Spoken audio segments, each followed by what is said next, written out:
যে রফিকুল ইসলাম মাদানী ওই হারুনকে একদিন আমাদের যেরকম উলঙ্গ করছে, রাত 12:30টা 1টার দিকে ওখানে নিয়ে গিয়ে সম্পূর্ণ উলঙ্গ করে আমার ছবি তুলে হাতের ভেতরে সিগারেট লাগিয়ে বলতো, খান আমরা ছবি তুলবো, এইটা ছেড়ে দিয়ে জনগণকে জানাবো যে হুজুর এরকম 2 নাম্বার।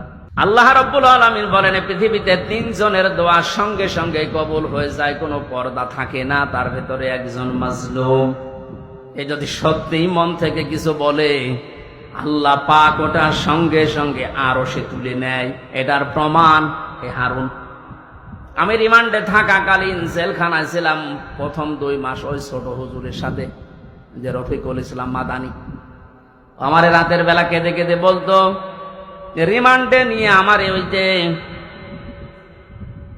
কি ঢাকার হাতির ঝিল, রাত 12:30টা 1টার দিকে ওখানে নিয়ে গিয়ে সম্পূর্ণ উলঙ্গ করে আমার ছবি তুলে হাতের ভেতরে সিগারেট লাগিয়ে বলতো, খান আমরা ছবি তুলবো, এইটা ছেড়ে দিয়ে জনগণকে জানাবো যে হুজুর এরকম 2 নাম্বার।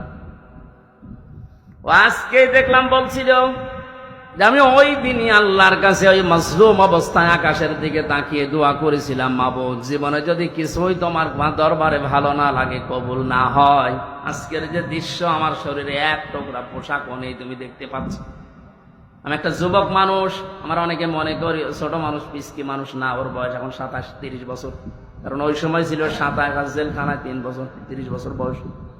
30 বছর বয়সের মানুষ কি ছোট? কথা বলেন। দোয়া করেছিল, মাবুদ তুমি আমার এই দোয়াটা কবুল করো, মাজলুম অবস্থায় তুমি তো মোনাজাত ফেরত দাও না। এই হারুন, এই টিভি হারুনের কারণে আজ আমার এই অবস্থা। ও নাকি অর্ডার দিয়ে দিয়ে আমার এটা করাচ্ছে। জিজ্ঞাসা করেছে যে অফিসার করেছিল, এসআই স্যার আপনি সত্যি করে বলেন তো, আমার যে হাল করলেন এ না যে হাল অবস্থা, হারুন স্যার কি জানে? ওরা হাসি দিয়ে বলেছে, হারুন স্যার জানে মানে ওই করাচ্ছে। সঙ্গে সঙ্গে ওই সময় দোয়া করেছিল, মাবুদ তুমি ওকেও আমার মতো এরকম কিছু দেখায়ও। দেখিয়েছেন আল্লাহ জনগণের সামনে, আমার আল্লাহ এই পৃথিবীতেই দেখিয়ে দিয়েছে কিভাবে লজ্জা স্থান মানুষকে দেখাচ্ছে এই শয়তান। আমার একজন দেখিয়ে বলছে, হুজুর এই দেখেন কারবার। আমি নাউজুবিল্লাহ আস্তাগফিরুল্লাহ, কি ও কয়েকদিন পরে স্ট্যাটাস দিয়েছিল, আমি বাইরে যেতে পারি না, বাইরে গেলে মানুষ বলে 3 ইঞ্চি। কি একটা অপমান!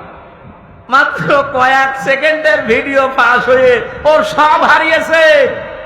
ওর কয়েক সেকেন্ড না, সারা জীবন যেদিন আল্লাহ ফাঁস করবে, এ জালেমের সেদিন কোন উপায় থাকবে?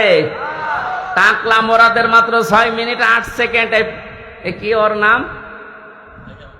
মাহিনা কি নাম? এই মহিলার সাথে একটা অডিও রেকর্ড ফাঁস হয়েছিল মাত্র 6 মিনিট 8 সেকেন্ডের। ও সব গেছে। আমার তো মনে হয় এই জালেমদের দরে যারা ছিল এই দেশে, ওদের সহযোগী যারা, এদের হাজার হাজার ভিডিও অডিও রেকর্ড জমা হয়ে আছে। সাংবাদিক ইলিয়াস এখন মাঝে মাঝে ছাড়তেছে। আল্লাহ তার ফেরেশতাদের দিয়ে যেটা রেকর্ড করে রেখেছে অডিও ভিডিও, কিয়ামতের ময়দানে কোটি কোটি মানুষের সামনে ওগুলো আল্লাহ ছাড়বে। 30 সেকেন্ডের ভিডিও যদি 3 ইঞ্চি নাম শোনো, এই 50 বছরের ভিডিও আল্লাহ যদি ছেড়ে দেবে পুরাটা, মুখ দেখাতে পারবে না।